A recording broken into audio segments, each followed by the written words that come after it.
আসসালামু আলাইকুম ওয়া রাহমাতুল্লাহ। সবাইকে পবিত্র মাহে রমজানের শুভেচ্ছা। সম্মান প্রথম বর্ষ ও প্রিলিমিনারি মাস্টার্স শিক্ষার্থীরা, তোমরা আশা করি আল্লাহর রহমতে ভালো আছো। আলহামদুলিল্লাহ, আমিও ভালো আছি। করোনা ভাইরাসের কারণে অনেকদিন ধরে তোমাদের সাথে দেখা হচ্ছে না। যাই হোক, আজকে আমি মৌলিক গণিতের তৃতীয় অধ্যায়ের খর সম্পর্কিত সমস্যা ও সমাধান নিয়ে আলোচনা করব ইনশাআল্লাহ। প্রথমেই আমাদের জানতে হবে খর কি। খর হচ্ছে সরকারকে আমরা বাধ্যতামূলকভাবে যে অর্থ প্রদান করি সেটা হচ্ছে কর। এখানে দুটি সমীকরণ দেয়া আছে। একটা হচ্ছে চাহিদা সমীকরণ আর একটা হচ্ছে যোগান সমীকরণ। চাহিদা সমীকরণ হচ্ছে কিউডি সমান 150 মাইনাস 3p, আর যোগান সমীকরণ হচ্ছে কিউএচ সমান -40 প্লাস 4p। এই দুটি সমীকরণ থেকে আমাদের 5টি প্রশ্নের অ্যান্সার করতে হবে, অর্থাৎ গাণিতিক সমস্যার সমাধান করতে হবে। ক নাম্বার হচ্ছে ভারসাম্য দাম ও পরিমাণ কত। খ নাম্বার হচ্ছে একক প্রতি 4 টাকা কর আরোপ করা হলে ভারসাম্য দাম ও পরিমাণ বের করো। গ নাম্বার হচ্ছে করের কত টাকা ক্রেতা বহন করবে। গ নাম্বার হচ্ছে করের কত টাকা বিক্রেতা বহন করবে।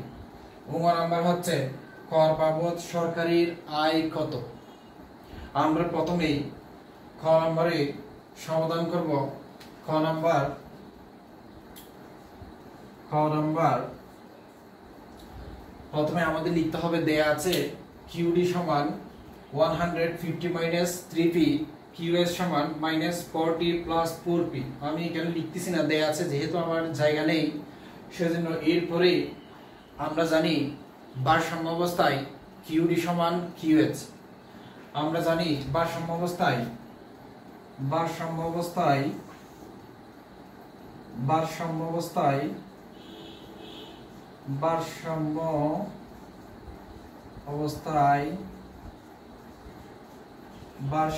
অবস্থায় কিউডি সমান কিউএচ, বা এখানে আমরা কিউডি এর মান বসালে কিউডি এর মান হচ্ছে 150 minus 3p। 150 minus 3p equal কিউএচ এর মান হচ্ছে -40 প্লাস 4p, -40 প্লাস 4p। এরপরে আমরা পক্ষান্তর করব। পক্ষান্তর করলে বা 150 প্লাস 40 4p, এটাকে এই পাশে পক্ষান্তর করলে প্লাস 3p, বা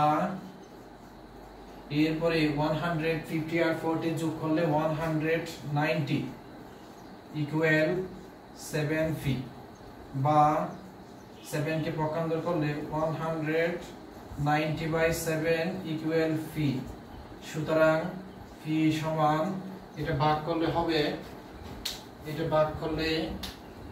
190/7 ইকুয়াল সমান হবে 27.14285714।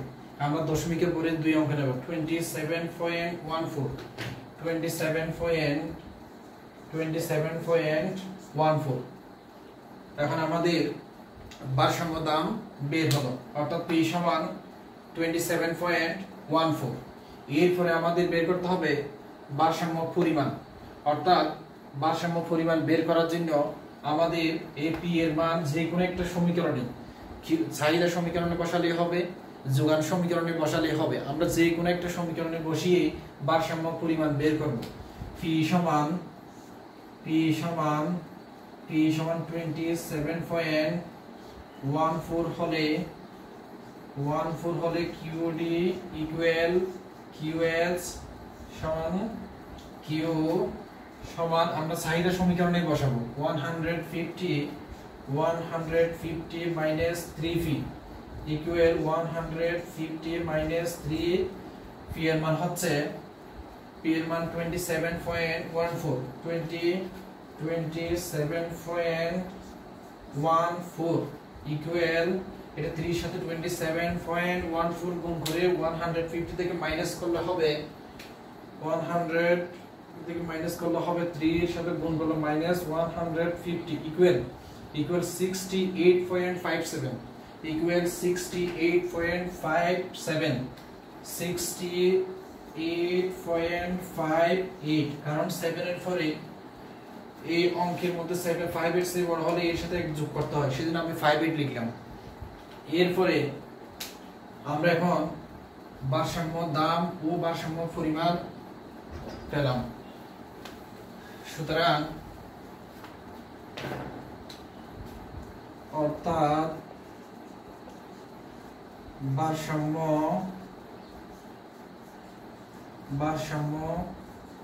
দাম P সমান 27.14 ভারসাম্য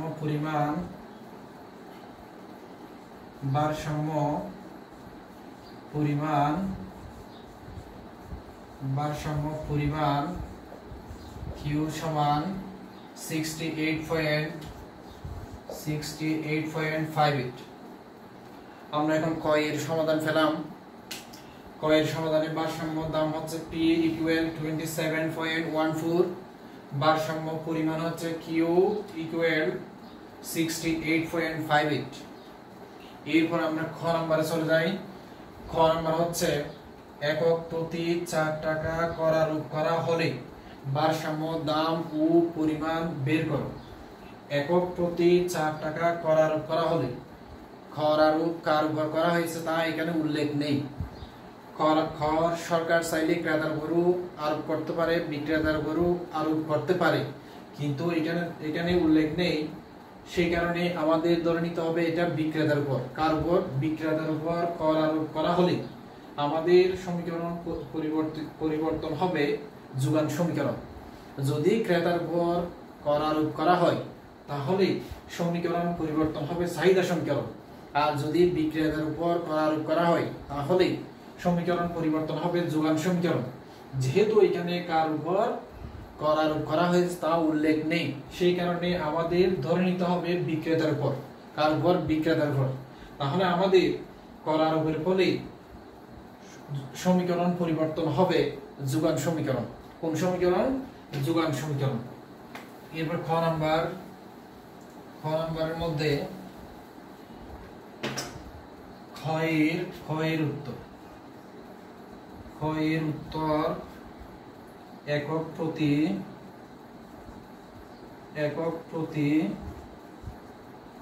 4 টাকা করারূপ করা হলে একক প্রতি 4 টাকা করারূপ করা হলে পরিবর্তিত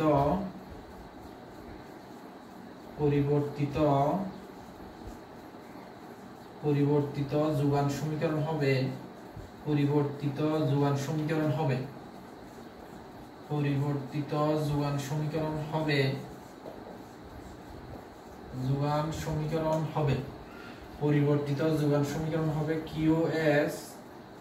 এখানে একটা প্রাইম দিলাম, যেহেতু এটা পরিবর্তিত যোগান সমীকরণ সেজন্য এখানে প্রাইম দিয়ে বোঝাচ্ছে যে এটা হচ্ছে পরিবর্তিত যোগান সমীকরণ। Q প্রাইম S সমান -40 প্লাস 4 P মাইনাস T। এই যে P মাইনাস T যদি বিক্রেতার উপর আরোপ করা হয়, যেহেতু কেন উল্লেখ নেই তাই আমাদের ধরে নিতে হবে এটা বিক্রেতার উপর।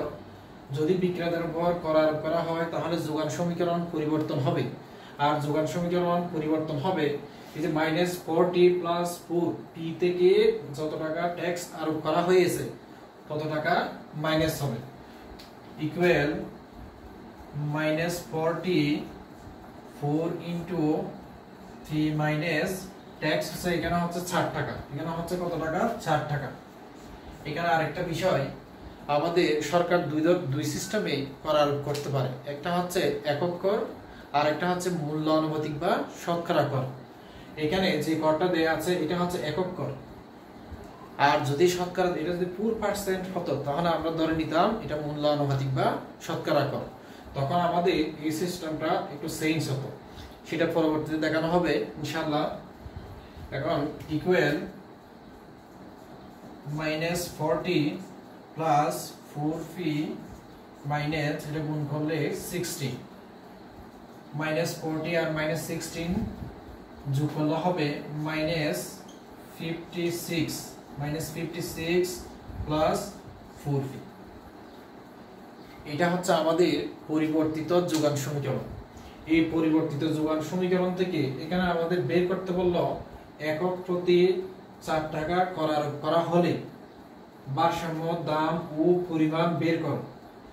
তাহলে আমরা কর আরোপের পরে যেটা যোগান সমীকরণ পেলাম, চাহিদা সমীকরণ আগের মতো ঠিক থাকবে।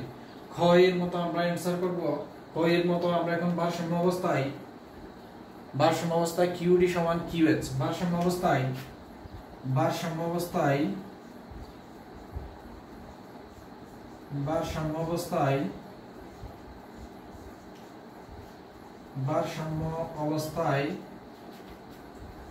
কিউডি সমান কিউ প্রাইম এস।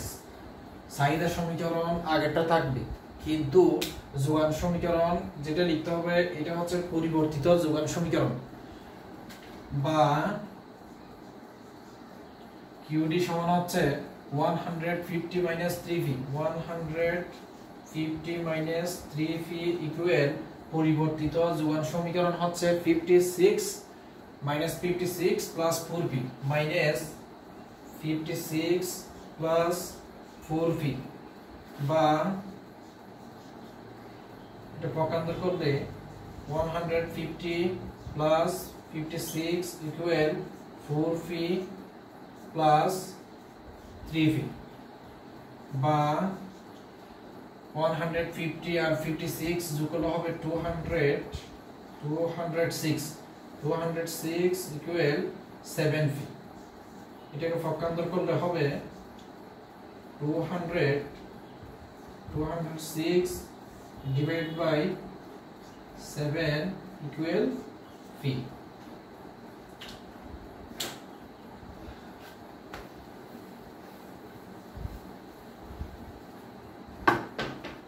সুতরাং ফি সমান এটা ভাগ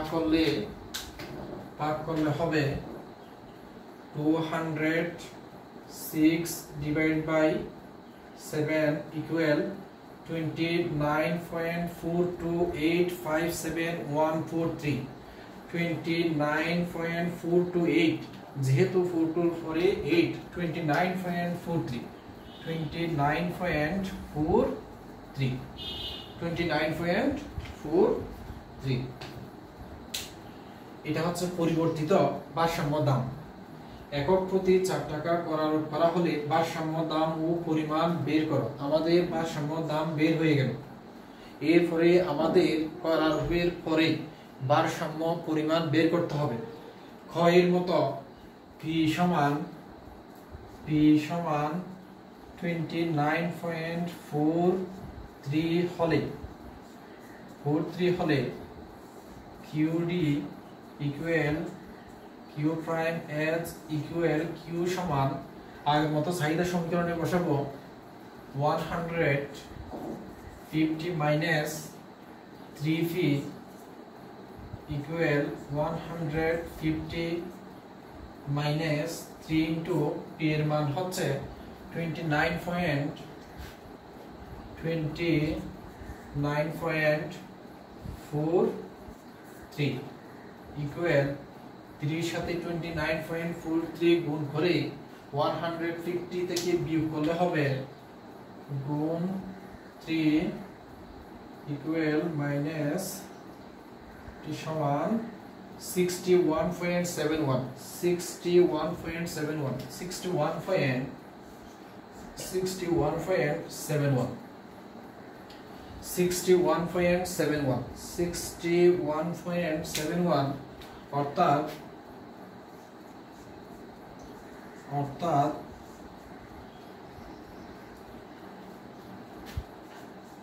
কর আরোপের ফলে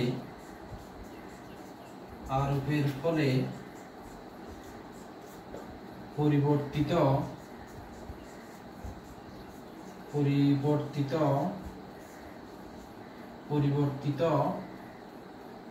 ভারসাম্য দাম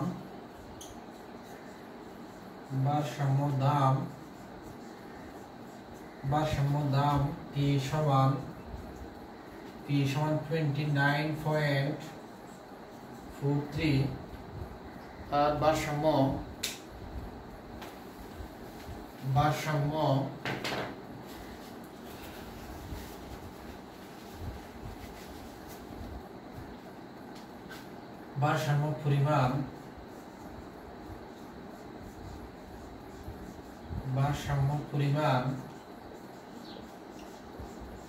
ভারসাম্য পরিমাণ Q সমান 61.71 তাহলে দেখা যাচ্ছে একক প্রতি 4 টাকা কর আরোপ করা হলে ভারসাম্য দাম হচ্ছে 29.43 তার পরিমাণ হচ্ছে 61.71 কিন্তু কর আরোপের আগে ভারসাম্য দাম ছিল আরো কম এখন কর আরোপের ফলে দামটা বেড়ে গেছে এবং পরিমাণটা কমে গেছে তাহলে ঘয়ের মধ্যে বলা হচ্ছে করের কত টাকা ক্রেতা বহন করবে সরকার কর আরোপ করছে 60 টাকা এখানে কোনো উল্লেখ নেই এটা ধরে নিতে হবে বিক্রেতার উপর তাহলে বিক্রেতা ডিরেক্টলি বা ইনডাইরেক্টলি ভাবে ক্রেতার উপর চাপিয়ে দেবে ওই 60 টাকা থেকে ক্রেতা কত টাকা বহন করবে বইয়ের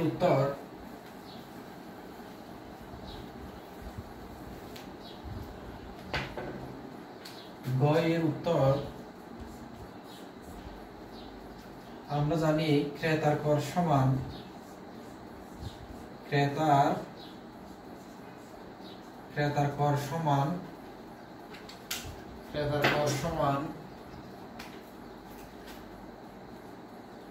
কর পরবর্তী দাম সমান কর পরবর্তী দাম মাইনাস কর পূর্ববর্তী দাম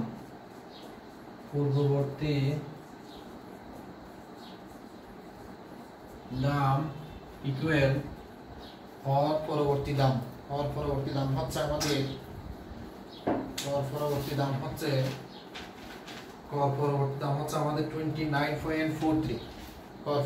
হচ্ছে আমাদের 29.43 টাকা কর আরোপের পরে আমাদের দাম হয়ে গেছে 29.43 টাকা এরপরে কর আরোপের আগে আমাদের দাম ছিল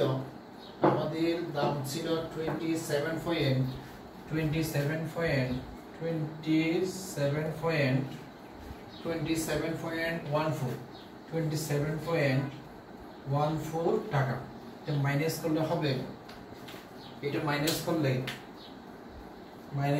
29.43 মাইনাস 27.14 ইকুয়াল 2.29 টাকা 2.29 টাকা অর্থাৎ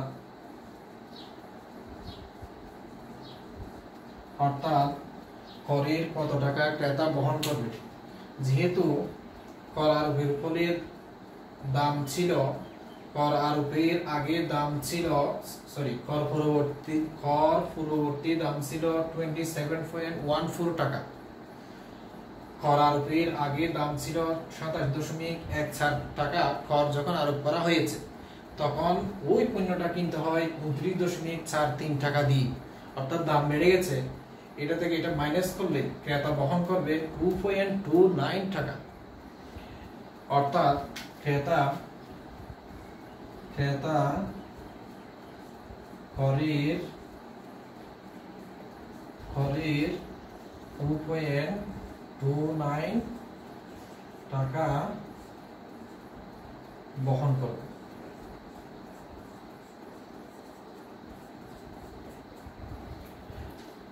এরপরে প্রশ্ন হচ্ছে ঘ নাম্বার প্রশ্ন হচ্ছে করের কত টাকা বিক্রেতা বহন করবে। সরকার করার করছে ৬০ টাকা। কয় টাকা? ৬০ টাকা। সরকার করার করছে ৬০ টাকা। এখান থেকে যদি ক্রেতার কর 2.29 টাকা বাদ দিলে যে টাকাটা বাকি থাকবে ওই টাকাটা বিক্রেতা বহন করবে। গ এর উত্তর বিক্রেতার কর সমান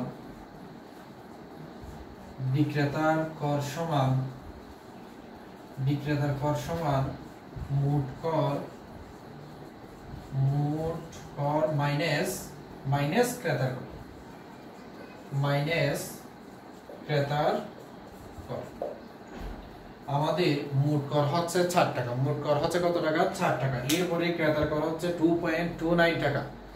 মোট কর হচ্ছে ৬০ টাকা। আর ক্রেতার কর হচ্ছে 2.29। এই টাকাটা যদি মাইনাস করা হয়, এই টাকাটা মাইনাস করলে হবে 1.71 টাকা সমান 1.71 টাকা। অর্থাৎ বিক্রেতা বহন করবে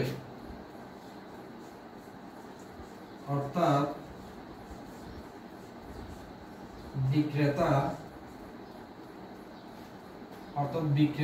করের 1.71 টাকা বহন করবে। পরবর্তী প্রশ্ন হচ্ছে কর বাবদ সরকারের আয় কত। একক করের ক্ষেত্রে আমরা জানি সরকারের আয় অর্থাৎ সরকারি রাজস্ব সমান পরিমাণের সাথে ট্যাক্স গুণ করা। আমরা পরিমাণ কোনটা? তো পরিমাণ এখানে দুইটা আছে। পরিমাণ হচ্ছে একটা করারূপের আগে একটা পরিমাণ, করারূপের পরে আরেকটা পরিমাণ। এখানে আমাদের যেটা নিতে হবে সেটা হচ্ছে করারূপের পরে পরবর্তী পরিমাণটা। তাহলে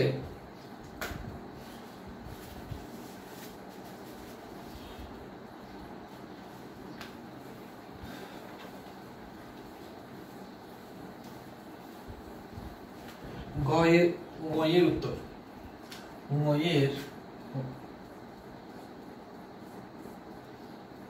কর বাবদ সরকারের আয় কত।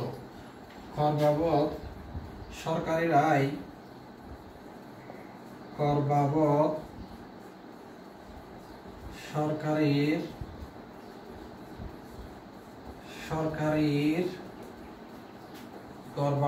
সরকারের আয় সমান কিউ ইন্টু ট্যাক্স।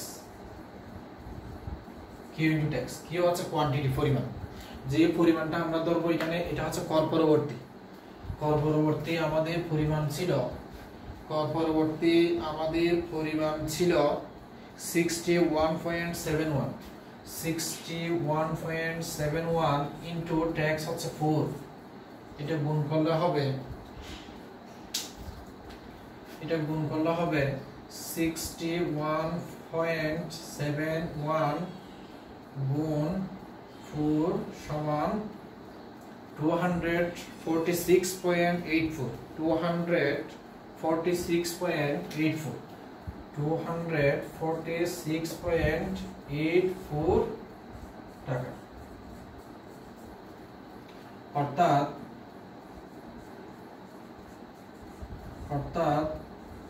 সরকারের আয় কর বাবদ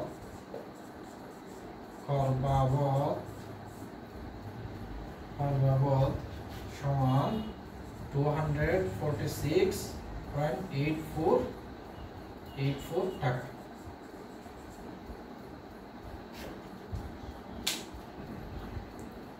প্রিয় শিক্ষার্থীরা, আজ এই পর্যন্ত। তোমাদের যে কোনো ধরনের সমস্যা থাকলে আমাকে ইনবক্স করবা, ইনশাল্লাহ আমি সমাধান করে দেব। আর তোমাদের কাছে একটাই অনুরোধ, সরকারি নির্দেশনা মেনে বাইরে নয়, আমরা ঘরে থাকি, সুস্থ থাকি, নিরাপদ থাকি। আল্লাহ হাফেজ।